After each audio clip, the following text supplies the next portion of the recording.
आप लोगों के लिए एक स्टोरी लेके आई हूँ जो कि शंभू से संबंधित है।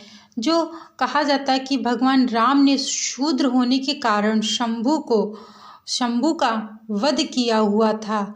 क्या सच है ऐसा कि क्या नहीं है? इन्हीं सब चीज़ों के बारे में आज मैं आप लोगों को संपूर्ण जानकारी देने जा रही हूँ, जो कि बहुत ही महत्वपूर्ण है। मित्रों, भगवान विष्णु के दर्शन में श्री राम अवतार को मर्यादा पुरुषोत्तम का दर्जा मिलता है, यानी ऐसे पुरुष जिनका हर आचरण अनूप, अकर्णीय, लोकप्रिय हो। फिर भी वैकुंठ नाथ के इस चरित्र के साथ कई विवाद जुड़े हुए हैं। कुछ प्रसंग तो ऐसे हैं जिनके बारे में कई धर्मचर भी कुछ कहने से बचते हैं। जी हाँ, इन्हीं में से एक विवाद श्री राम का एक शूद्र की हत्या करना। मित्रों, इन सभी विवादों के बारे में प्रभु श्री राम जी का यह विवाद भी आता है। श्री राम एक शूद्र की हत्या करना। मित्रों, इन सब सवालों के जवाब पाने के लिए आपको उत्तर रामायण लिखी गई एक कथा है, जो आज मैं आप लोगों के साथ शेयर करने जा रही हूँ। तभी आप जान पाएंगे कि शंभू कौन था और उसे क्यों मारा गया। दरअसल एक बार भगवान राम के पास एक स्त्री और पुरुष अपने मरे हुए बेटे का शव लेकर आए। उन्होंने राम जी से कहा कि आपके राज्य में जरूर कुछ गलत हो रहा है। देखिए, मेरे बेटे की अकाल मृत्यु हुई है।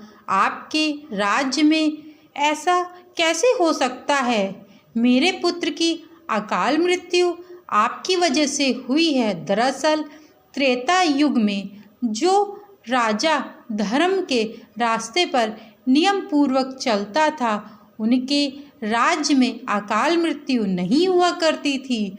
उनके राज्य में धन, संपदा, वैभव सभी चीज पूर्ण रहती थी सदैव के लिए सबके घर में। उस दंपति की बातें सुनकर प्रभु श्री राम ने कहा कि मेरी प्रजा से बढ़कर मेरे लिए कुछ और भी नहीं है। आप चिंता ना करें, आप दुखी मत हो। हमारा दुख आपका दुख है और आपका दुख हमारा दुख है। अगर कुछ गलत होगा तो उसका तुरंत पता किया जाएगा। यह सब बातें चल ही रही थी कि तभी 6 और लोगों का शव सभा में लाया जाता है, जिनकी अकाल मृत्यु ही हुई थी। लगातार 7 लोगों की अकाल मृत्यु होना इस बात का संकेत दे रहा था कि जरूर कुछ न कुछ गलत तो हो रहा है। तभी वहाँ पर नारद जी भी आ गए। उन्होंने श्री राम से कहा, नियम के अनुसार त्रेता युग में केवल ब्राह्मण और क्षत्रिय ही तप कर सकते हैं, लेकिन इसका मतलब यह नहीं कि शूद्र पकवान के तपस्या या भक्ति नहीं कर सकते हैं। बिना तप के भी प्रभु कृपा मिल सकती है। दरअसल प्रकृति को संतुलित रखने के लिए पहले यह नियम था कि सतयुग में ब्राह्मण, त्रेता में ब्राह्मण और क्षत्रिय, द्वापर में ब्राह्मण और क्षत्रिय, वैश्य, कलयुग में सभी प्रकार को तप करने का अधिकार दिया जाएगा। लेकिन अगर इस नियम का पालन नहीं हुआ तो अकाल मृत्यु शुरू हो जाएगी, क्योंकि तब इंसान को उसके ज्ञान के आधार पर मापा जाता है था। नारद मुनि ने श्री राम से कहा कि आपके राज्य में जरूर ऐसा कुछ है जो इस नियम के विरुद्ध हो रहा है। इसी वजह से अकाल मृत्यु हो रही है। इसके बाद प्रभु श्री राम चारों दिशाओं में उस व्यक्ति को ढूंढने के लिए निकल गए। तभी उन्होंने देखा कि एक व्यक्ति उल्टा होकर भगवान की तपस्या कर रहा है। श्री राम उसके पास गए और बोले, इतनी कठिन तपस्या करने वाले कौन हो तुम और यह तप क्यों कर रहे हो? क्या तुम यह सब स्वर्ग जाने के लिए कर रहे हो? तुम ब्राह्मण, क्षत्रिय, वैश्य, शूद्र में से कौन हो? उस व्यक्ति ने कहा कि मेरा नाम शंभुक है और मैं एक श्रोता हूँ। मेरी इच्छा है कि मैं इस शरीर से देवता बन जाऊं और उनके लोक को प्राप्त कर लूं। यह सुनते ही प्रभु श्री राम ने उसका वध कर दिया। दरअसल प्रभु राम ने उसको इसलिए नहीं मारा था मित्रों, क्योंकि वह शूद्र होकर तपस्या कर रहा था, बल्कि श्री राम ने शंभुक को इसलिए मारा ताकि उसका उद्धार हो सके। आपको बता दें कि शंभुक अपने पिछले जन्म में चंगरसुर नामक एक राक्षस था, जो अगले जन्म में 4 अरब मानवीय वर्ष की आयु वाला शूद्र बना और उसमें घोर तपस्या करना शुरू किया, क्योंकि तपस्या करके वो राक्षस साक्षात रुद्र का पद पाना चाहता था ताकि वो सारे संसार को नष्ट कर सके।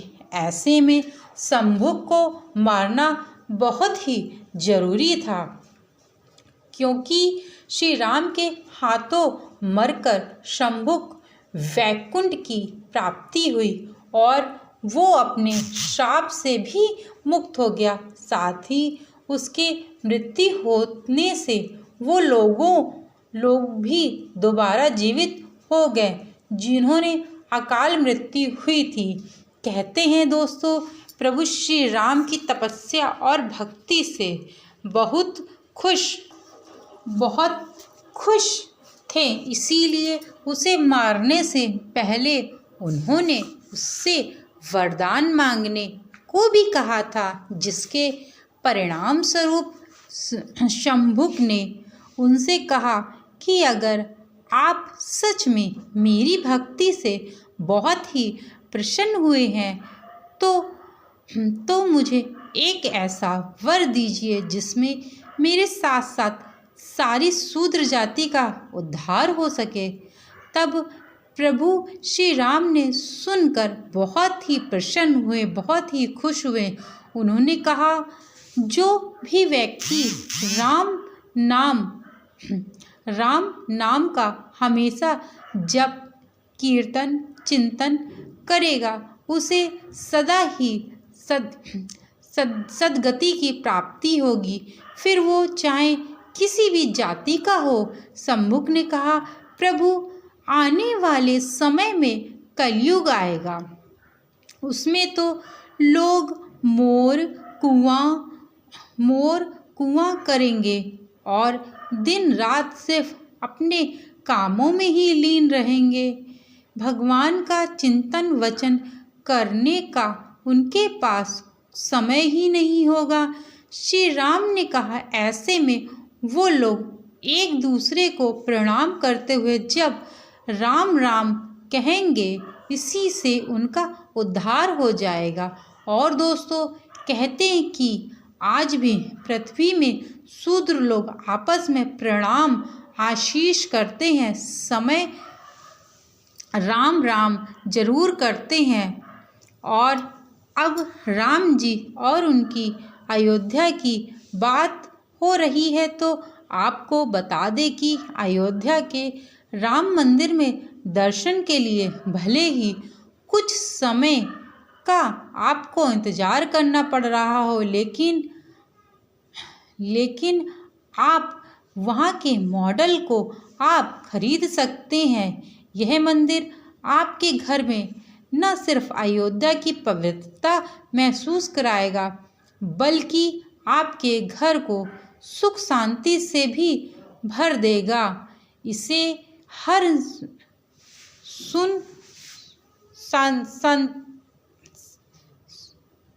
सुंतनी के घर तक पहुंचना, हर सनातन के घर तक पहुंचना चाहिए, ताकि श्री राम कृपा सभी पर बनी रहे,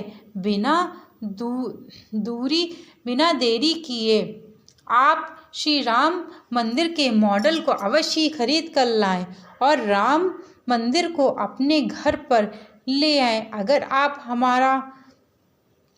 आप खरीदेंगे तो आपके घर में सुख, शांति, समृद्धि इसी के कारण आएगी। छोटी जाति, बड़ी जाति, नीची जाति, ऊंची जाति, लेकिन परमात्मा ने तो ऐसा कोई ऊंच नीच भेदभाव किया ही नहीं। यह सब सिर्फ प्रभु राम को बदनाम करने के लिए लोगों की एक अलग अलग धारणा से कहने वाली पेश करने की साजिश है।